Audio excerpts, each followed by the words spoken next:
arrive et je propose maintenant au docteur Fabrice Bach de me rejoindre en plateau. Nous allons échanger ensemble, effectivement, sur les questions de burn-out. Évidemment, n'hésitez pas à poser les questions par chat et dans le temps qui nous est imparti, vous avez bien compris que le temps est quand même assez réduit, nous allons pouvoir justement répondre à quelques questions. Merci encore, docteur, d'être parmi nous pour cette séquence qui est très, très importante au regard de la situation que nous vivons ensemble.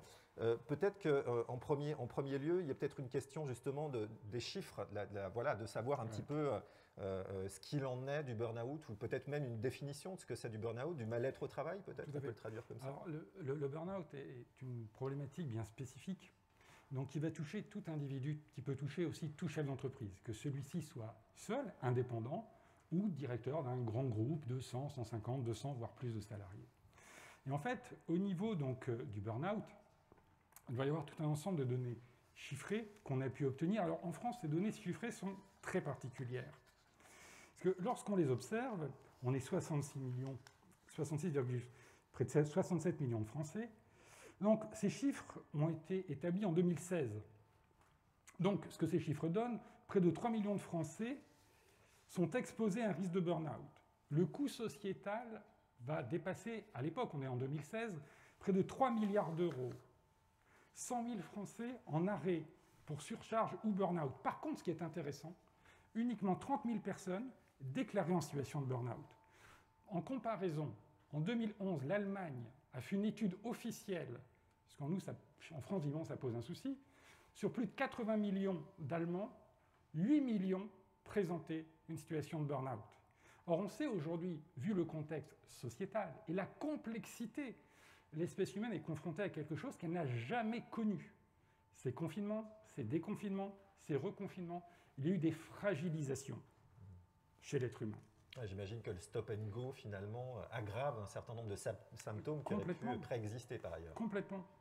Et en France, en fait, il y a une problématique. Pourquoi est-ce qu'effectivement, on ne parle que très peu de cela? Parce que le burn-out présente un élément spécifique, c'est un sujet tabou. La raison est toute simple, c'est qu'il est aujourd'hui, dans notre société, inconcevable d'être dépassé par sa vie professionnelle ou personnelle, puisqu'on l'a choisi. Il y a effectivement cette vie choisie, décidée, qui potentiellement impliquerait qu'on puisse l'arrêter à n'importe quel moment.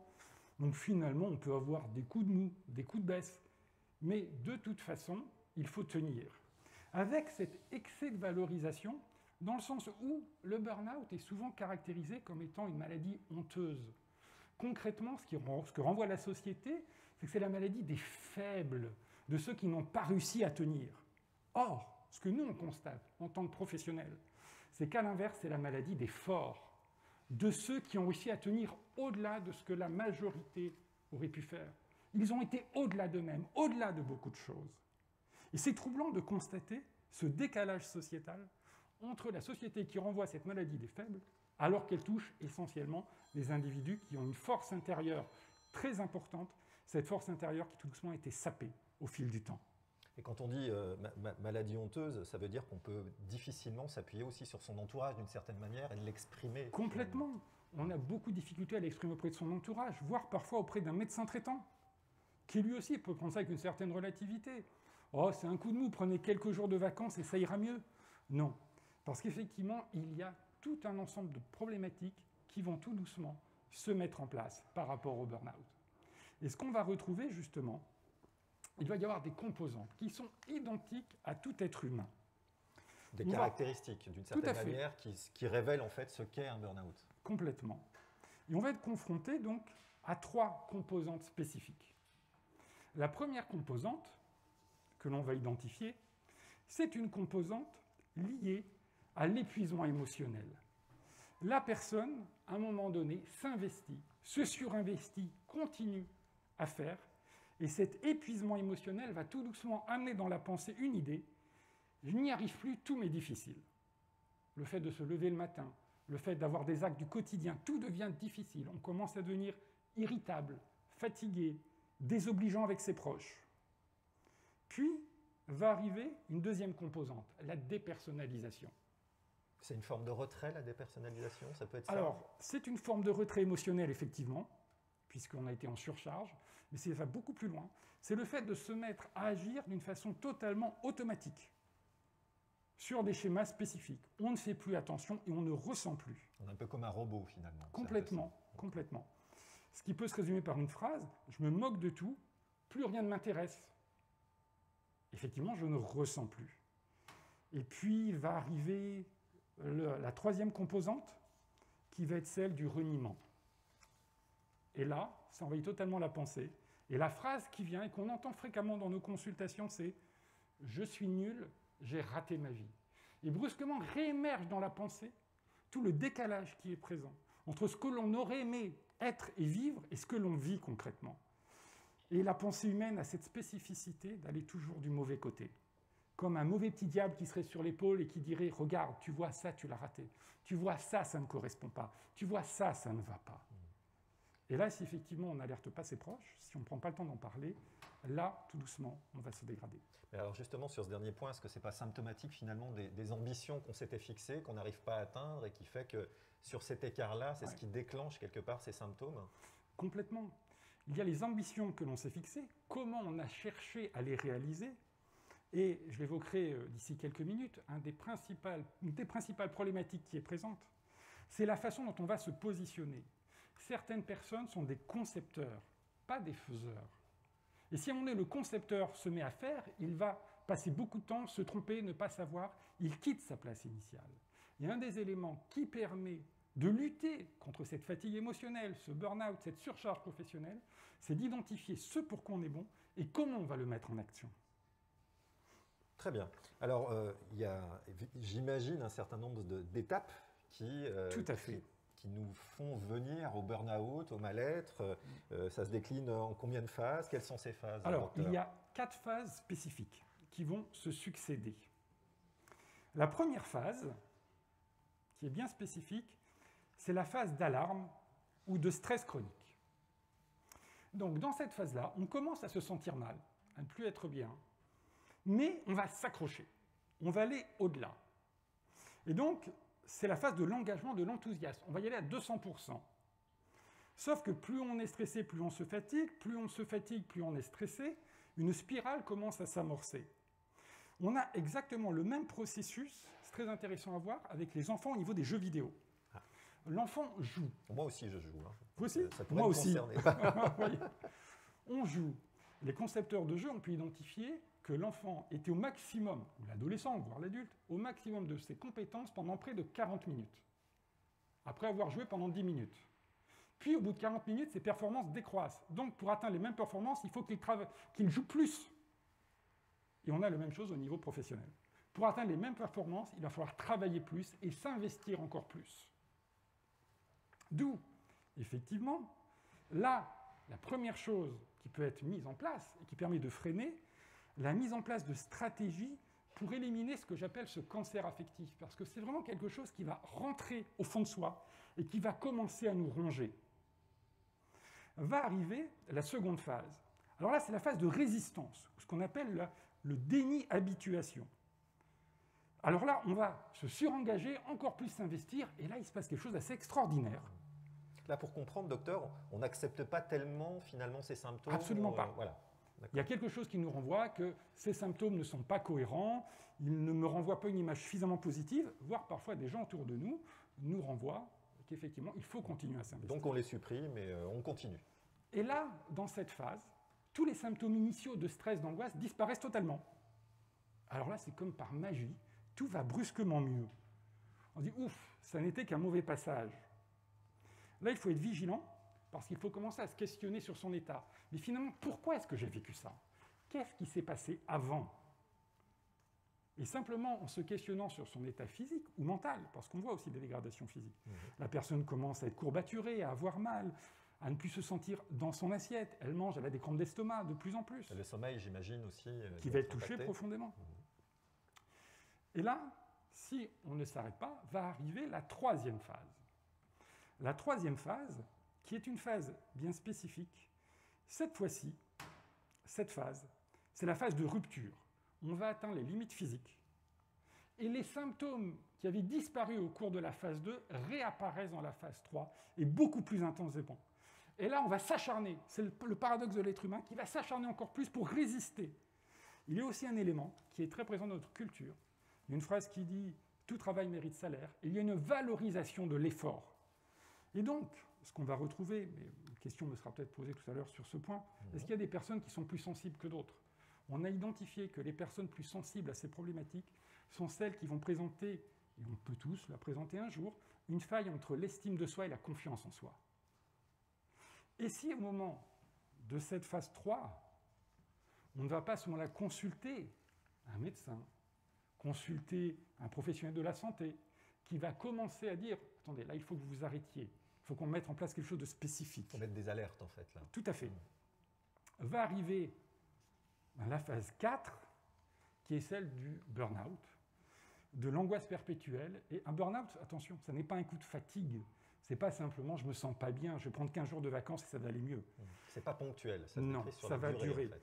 Et c'est véritablement, on parle de burn-out pour une raison spécifique. Le terme n'a pas été choisi au hasard. Et qui est anglais d'ailleurs. Tout à fait, c'est un psychiatre américain qui l'a identifié pour la première fois en 1974. Et les études qui ont été faites ensuite, dans les années 90 et 2000, ont montré qu'il y a des zones cérébrales qui s'enflamment, physiquement. Donc c'est pas pour rien que ce terme a été choisi. Et dans cette phase 4, une fois qu'on y arrive, malheureusement, là, il va falloir s'arrêter d'une façon obligatoire. Et il y a une conséquence qui restera, c'est une hypersensibilité à vie, au stress et à l'anxiété. Mais ce qui est intéressant à avoir en tête, c'est que ce processus n'est pas absolument inévitable. On peut freiner à chaque étape cet élément. Et pour ça, il y a des choses que l'on peut faire pour freiner, justement. Pour freiner. Donc, pour prévenir, quelles que soient les étapes, il y a moyen toujours d'intervenir. Tout à fait. Et il ne faut pas attendre que ça soit presque définitivement là pour justement passer à l'action, si j'ose dire. Complètement. Tout est récupérable, quelles que soient les phases du burn-out. Systématiquement. Systématiquement. Donc comment justement se prémunir? La première chose vitale, que ce soit pour les chefs d'entreprise, pour leurs salariés, c'est l'information et la prévention. Prévention de quelle façon? Premièrement, on rencontre fréquemment des techniques de management qui sont problématiques. Attention, parfois on peut glisser vers du harcèlement. Le harcèlement est comme quelque chose de très ponctuel. Souvent, ce sont des problématiques d'organisation qui sont présentes. Donc, si on identifie les problématiques de management inadéquates, on peut les modifier et permettre, à ce moment-là, un mieux-être dans le contexte professionnel. Le deuxième élément, c'est apprendre à se connaître. Combien de fois les personnes qui rencontrent ces souffrances, peut-être certaines personnes qui nous écoutent aujourd'hui, se sentent responsables de cela. Je n'ai pas été assez bon, je n'ai pas su suffisamment bien faire, j'aurais dû, il aurait fallu. Et on s'enferme dans cette pensée négative. Se connaître, c'est connaître justement le rapport entre ce que j'évoquais précédemment, l'estime et la confiance en soi. On pourrait en parler longuement, mais c'est passionnant, pour bien avoir une belle harmonie entre ces deux éléments, ce qui va permettre de résister au choc. L'autre élément, c'est bien entendu être vigilant à la fatigue. Toutes les personnes qui sont en rupture sur le plan émotionnel, sur le plan physique, le soir ne dorment plus. Tous l'évoquent, sans exception. On s'endort de plus en plus tardivement, on dort mal, on se réveille, on est irrité. Une spirale commence à s'amorcer. Le cerveau a besoin de se reposer. L'autre élément... Alors là, c'est un point, pour le coup, qui est dans la conjoncture actuelle et que tout le monde vit. J'imagine qu'il y a un vrai sujet autour du télétravail. Mais complètement. On nous a expliqué, au moment du premier confinement, que le télétravail était la réponse. C'est quelque chose d'extraordinaire. Tout à fait. Pourquoi pas? On n'a pas expliqué aux gens comment le gérer. Ce n'est pas simplement être chez soi derrière un ordinateur et on va faire son boulot. Ça devient beaucoup plus compliqué, puisqu'on a constaté des choses très intéressantes. Par exemple, avant, l'entreprise était un lieu de complexité, de difficulté. On allait se dépasser, donc on avait un lieu pour se ressourcer, se reposer, qui était la maison. Avec le premier confinement, la maison est devenue un lieu de travail. Les choses n'ont pas forcément été bien délimitées. Combien de mes patients m'ont expliqué qu'effectivement ils avaient leur ordinateur, puis à 20h devant la série télé, ils répondaient à des mails. Les tranches horaires n'étaient plus aussi bien définies. D'où le lieu de la maison est devenu aussi un lieu de conflit, de tension, ce qui n'était pas forcément le cas avant, on peut l'espérer dans la majorité des cas. Et du coup, le salarié va chercher maintenant dans le monde de l'entreprise un mieux-être et un bien-être qu'il n'a plus forcément chez lui. Vous voulez dire qu'on a un petit peu inversé Complètement. Finalement les objectifs du salarié lambda qui étaient à un moment donné de se dire je suis peut-être pas bien au travail, mais je peux trouver ma dose de bonheur en dehors. Tout à fait. Aujourd'hui, ça serait plutôt inversé. Ça se renverse, en fait. Et maintenant, il va y avoir des attentes bien spécifiques au niveau des chefs d'entreprise sur le fait d'apporter aux salariés ce bien-être. Ce qui, en même temps, n'est pas forcément incohérent, parce que ça peut lui permettre d'être plus efficace et aussi d'être plus productif. Donc, ce télétravail, aujourd'hui, c'est quelque chose de très complexe, ne serait-ce que, par exemple, le management. Lorsqu'un manager est là, et qu'à un moment donné, il va interagir avec son équipe, il le fait en présentiel. Il y a une aura, une présence. Comment est-ce que vous avez cette présence derrière un écran? Et beaucoup de managers ne savent plus faire ça. À tel point qu'on a été amené à mettre en place, justement, avec des collaborateurs, des techniques pour apprendre aux managers à travailler en télétravail et à manager leurs équipes. C'est vrai, si je reformule d'une certaine manière, c'est retravailler son leadership derrière Tout un à fait, écran. mais exactement. Exactement. Comment se présenter, qu'est-ce qu'on a derrière soi, enfin, des choses qui ont l'air tellement évidentes. Oui, le fond qu'on a, certains mettent des océans. Et en fait, on travaille avec des experts qui sont des experts de la télé et qui utilisent des techniques de la télé qu'ils donnent aux managers. Transfert comme ça. Tout à fait. D'accord. Donc, comme je le disais à l'instant, on va aussi avoir d'autres éléments. C'est-à-dire comment lutter contre la souffrance au travail. Effectivement, on va avoir, j'évoquais à l'instant ce principe du bien-être, 4 facteurs qui vont s'interconnecter. 4 facteurs qu'on va travailler avec les chefs d'entreprise et justement avec leurs équipes. Un facteur social. Bien entendu, je peux travailler que si la collaboration autour de moi est saine, si je me sens suffisamment posé et serein. Un facteur affectif. Je ne peux travailler que si je ne suis pas parasité par mes émotions. Et ça, c'est très complexe à gérer, vu ce qui a été impliqué dans notre société depuis plusieurs mois, la peur, la tension, l'anxiété. Le côté physique. Je ne peux travailler que si mon corps est bien entretenu. Et enfin, un côté cognitif. Je ne peux être efficace uniquement s'il y a une parfaite correspondance entre les attentes de mon poste et ce que je peux fournir. Et lorsqu'on connecte ces 4 aspects, on va véritablement retrouver une notion qui est celle du bien-être au travail, pas du bonheur. J'entendais il y a quelque temps une personne qui parlait du bonheur dans le monde professionnel. Je n'adhère pas vraiment à cette définition. Le bonheur est individuel, le bien-être est collectif. D'accord. Et là, on est bien dans 2 dimensions différentes. Alors j'en profite peut-être à ce moment-là de faire un éclairage sur... il y a un certain nombre de nos participants qui sont seuls aujourd'hui, qui sont dirigeants, qui n'ont pas de salariés et qui donc ne sont pas amenés à faire du management. Je dirais que la situation est peut-être encore pire en étant dirigeant seul à son compte. Complètement. Et là, justement, il y a d'autres choses à mettre en place, des choses cette fois-ci plus individuelles. Au niveau individuel, on va retrouver effectivement, alors juste là aussi, ça peut toucher autant l'individuel que le collectif, comment gérer le stress. Donc, comment déjà améliorer l'organisation, donc les liens, mais même un individuel qui va avoir des liens avec des fournisseurs, qui va avoir des liens avec des prestataires. Avec son écosystème finalement de travail. Donc améliorer cette organisation, la rendre plus fonctionnelle. Deuxième élément, déployer de la bienveillance. Alors, on va dire oui, mais quand il est seul, et la bienveillance avec soi-même, c'est aussi important de l'avoir. Et on l'oublie très fréquemment. Participer au respect du fonctionnement psychique. Donc, on va les amener à mieux comprendre leur fonctionnement et à par là même ce qu'ils peuvent attendre et comment aussi prendre appui sur des personnes relais. On ne peut pas tout savoir faire. On ne peut pas. Moi, je suis psychologue, j'ai la chance de travailler avec une équipe et avec chacun un champ de compétences spécifique. Et en créant cette équipe, on fait quelque chose de cohérent. Et même quelqu'un qui est seul va pouvoir se créer cette équipe, créer son agence de risque avec Hannibal, etc. Oui, par exemple. Non, mais c'est effectivement, moi j'entends bien derrière cette notion de communauté, quelque part, et de se fédérer avec des pairs qui sont aussi dirigeants seuls et pouvoir s'appuyer les uns les autres. D'où, ce que je trouve extraordinaire dans cette association, c'est de créer un collectif où les gens vont pouvoir se regrouper et s'épauler les uns les autres. Il faut être clair aujourd'hui, je le vois dans mon cadre professionnel, l'individu seul dans son coin ne pourra plus exister. Le monde de demain va être fait dans la collectivité et dans le lien aux autres, et dans le fait de s'épauler les uns les autres et de s'apporter des compétences complémentaires. Ouais, pour vous, c'est vraiment le challenge 2021, on sort de cette crise, mais collectivement. Tout à fait, tout à fait. Alors, et enfin, bien sûr, lutter contre le surinvestissement. Attention, Parce qu'on a le sentiment que plus on s'investit, mieux on fait. Pas forcément, on va s'épuiser. Je l'évoquais à l'instant, pour celui qui est individuel, comment réagir face à ça? Déjà, c'est vaincre sa peur. Sa peur de quoi? De parler. Encore une fois, je ne le redirai jamais suffisamment, la fatigue professionnelle, le burn-out, ça n'est pas une honte. Le fait de pouvoir le dire, c'est se dire, là, j'ai été au-delà de mes forces. Des endroits où d'autres n'auraient pas été, mais où lui a été. Le deuxième élément, qui est important, s'occuper de soi et prendre du temps pour soi. Alors ça, c'est une phrase un peu banale qu'on peut lire de partout. Maintenant, comment est-ce que l'on fait ça? Il y a une technique bien spécifique.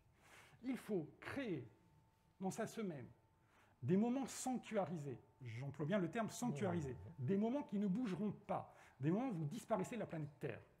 Ces moments obéissent à 3 principes. Premier élément, la temporalité. Minimum 45 minutes. Deuxième élément, ça vous concerne vous, en individuel. Je peux apprécier faire une partie de tennis, on est tributaire de l'autre. Non, c'est quelque chose qui va me concerner moi, avec moi-même. Troisième élément, un élément qui va mettre en avant le corps. Alors, oui, le corps, c'est faire du sport? Pas forcément. J'ai des passions, c'est le jardinage. Dans le jardinage, on met en action son corps. D'autres, c'est la peinture. Pour peindre, il y a une posture spécifique et on met en jeu le corps. Et c'est en activant ces 3 principes, si possible, si on arrive à faire ça déjà 2 fois par semaine, 3, c'est extraordinaire, qu'on va commencer à faire quelque chose, se ressourcer et re-rendre son cerveau disponible pour la suite. C'est-à-dire se reconnecter avec la complexité de la vie. Si on continue sur ce principe, le sommeil, on en parlait tout à l'heure, c'est incontournable. C'est la première chose que l'on va travailler, retrouver un sommeil cohérent, serein et stable. Se resocialiser. Alors ça aussi, c'est un terme un peu galvaudé. Alors aujourd'hui, j'ai une position très précise, en lien notamment sur l'événementiel.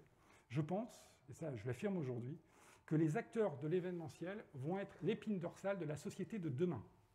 Pas simplement parce qu'à un moment donné, on dit oui, c'est culturel, c'est sympa de se faire du bien. Ça va beaucoup plus loin. C'est-à-dire les êtres humains, tous les êtres humains que nous sommes, ont besoin de quelque chose, de vivre des aventures. Alors on ne va pas jouer à Indiana Jones, aller au fond de la forêt amazonienne avec son coupe-coupe. Une aventure, c'est aller au cinéma, c'est voir un spectacle, une pièce de théâtre, c'est aller dans un restaurant, participer à un événement gastronomique. On va vivre quelque chose, positif ou négatif, et que l'on va ensuite partager avec d'autres. On va en parler. Donc ça fait appel à quelque chose de très profond chez l'être humain. Et tous les acteurs de l'événementiel vont être les piliers de la société de demain. Et ce qui est pathétique, c'est que, et là je me positionne aussi, on les a malheureusement laissés de côté depuis un certain temps. Mais rassurez-vous, demain, vous serez les acteurs premiers. Les acteurs premiers, ce ne sera pas nous, les experts de la santé. Nous, on sera là quand ça ne va pas. Vous serez les acteurs de la société qui se construira et de comment vous allez aider les personnes, justement, à aller mieux dans cette société. Merci, c'est un vrai mot d'optimisme pour le coup pour nos participants, j'imagine. Donc 2021, on compte sur le secteur de l'événementiel, évidemment, pour aller mieux. Pour finir très rapidement, encore quelques points pour vaincre finalement, pour réagir par rapport à ça. Bien sûr, 2 derniers points qui restent importants. Clarifier ses objectifs. On parlait tout à l'heure de la collaboration. Effectivement, qu'est-ce que je peux faire par moi-même et à quel moment je dois pouvoir faire appel à des partenaires qui vont m'épauler et alléger mon travail. Il n'y a pas de bien-être à se faire du mal. Non. Plus je fais les choses efficacement et sereinement, et mieux ça va aller. Et bien sûr, je le disais à l'instant, ne pas hésiter à demander de l'aide. C'est purement et simplement incontournable. C'est une force, parce que ça veut dire qu'on se connaît et qu'on va chercher d'autres avec qui on va apporter quelque chose et qui vont nous apporter quelque chose. La collaboration est au centre. Merci beaucoup, docteur. Le docteur Fabrice Bach, merci encore d'être venu dans cet instant qui pour nombre de participants qui sont de l'autre côté de la visio, est douloureuse. Donc, j'imagine qu'on a pu donner évidemment un certain nombre de clés et c'était important de travailler sur le burn-out. Merci encore, docteur. Merci à vous. Je vous propose de rejoindre les coulisses et j'accueille à nouveau les membres du bureau pour un mot de conclusion. On est dans les temps. Voilà, il est 14h45, on a commencé à 14h02, donc on a 2 petites minutes peut-être pour faire un mot de conclusion, pour se dire les choses, se dire au revoir et puis rappeler qu'on se voit évidemment la semaine prochaine. Non, mais je crois crois qu'on a traité, merci au Dr Bach, on a traité un sujet courageux, parfois tabou, pas facile à aborder. Le Dr Bach est assez connu, je tiens à le préciser. Merci vraiment à lui d'être venu. Merci à Michel et Camille. Vous savez, en faisant cet exercice de faire venir Michel et Camille, waouh, j'ai l'impression qu'on renoue un peu avec nos métiers, de faire des conventions où il se passe des choses sur scène, où il n'y a pas qu'un PowerPoint. Donc c'est aussi un peu le message qu'on envoie, c'est que non, notre métier n'est pas fini, non, notre métier n'est pas mort. Le docteur l'a dit, je parle trop, c'est ça Anne? Absolument le docteur pas. l'a dit, l'intervenant l'a dit. Ouais, croyons toutes et tous que nous serons au centre du renouveau. Voilà, moi c'est ce que je veux dire. Et encore une fois, par rapport à mon message d'ouverture, on compte sur vous. Voilà, Alors, est-ce qu'Olivier, je peux...